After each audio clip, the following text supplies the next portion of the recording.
చేప ఎలా పడుతుందో చూపిస్తాను మీకు. అదిగోండి. హాయ్ ఫ్రెండ్స్, సరికొత్త వీడియోని అయితే మీ ముందుకైతే తీసుకొచ్చాం. ఈరోజు మేము సరదాగా చేపలు పట్టడానికి అయితే వచ్చాం. గేలాలు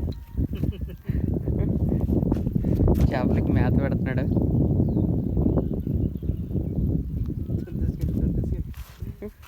వీళ్ళందరికీ గ్యాంగ్ లీడర్ అనమాట ఈయన. పెద్దరికంగా ఉంటాడు అనమాట, పెద్ద మనిషిలాగా.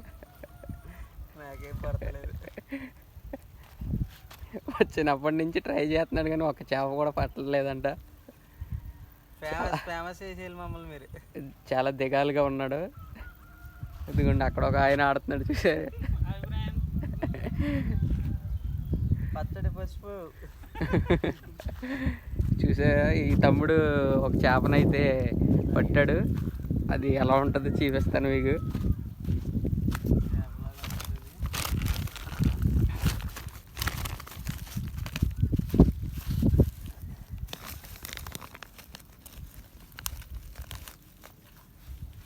ఇదిగోండి చేప, చూసారా? ఇదన్నమాట చేప. క్లోజ్లో చూడండి, చాలా అసలు మంచి భలే ఉంది. చూసారు కదా, ఇదిగోండి.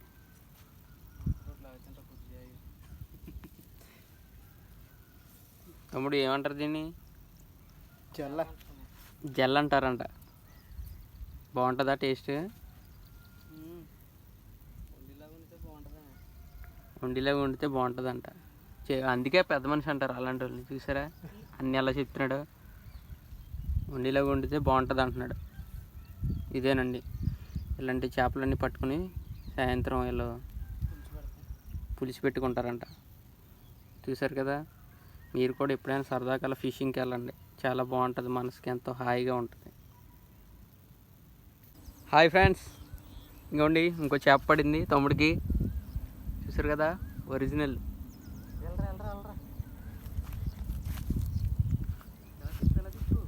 ఇదిగోండి,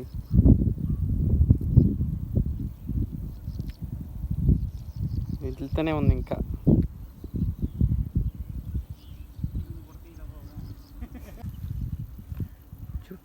చుట్టూ పచ్చని పొలాలు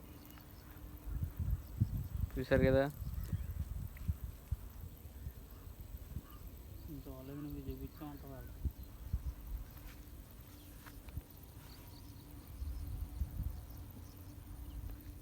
మామూలుగా లేదు, చుట్టూ గ్రీనరీ. ఇక్కడ చిన్న కాలువ ఉంది. అవి కొంచెం చూసారు చేపలు ఎలా కొడుతున్నాయి. ఇదేంటి, ఇప్పుడే ఒక చేప పడింది మళ్ళీ.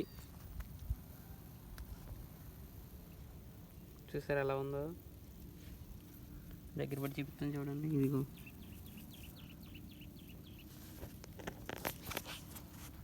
చాలా అద్భుతంగా ఉంది కదా. ఫిషింగ్ అంటే ఇష్టం ఉన్న వాళ్ళు వెళ్ళండి తప్పనిసరిగా. దీన్ని కొరస అంటారంట. చాలా మెదులుతుందో, చాలా టేస్ట్గా కూడా ఉంటుందంట. తమ్ముడికి ఇప్పుడే పడింది. ముళ్ళులు ఎక్కువ ఉంటాయంట. కాకపోతే చేప ఎలా పడుతుందో చూపిస్తాను మీకు. అదిగోండి. చూశారు కదండి, మరి చల్లని సాయంకాలం చేపల వేటకైతే వచ్చారు, చేపలు పట్టుకున్నారు. చివరిసారిగా ఇక్కడ ఒకసారి గేలం ట్రై చేసి ఎన్ని చేపలు పడ్డాయి ఏంటనేది కౌంట్ చేసుకొని వాళ్ళ ఇంటికి అయితే వెళ్ళిపోతారంట.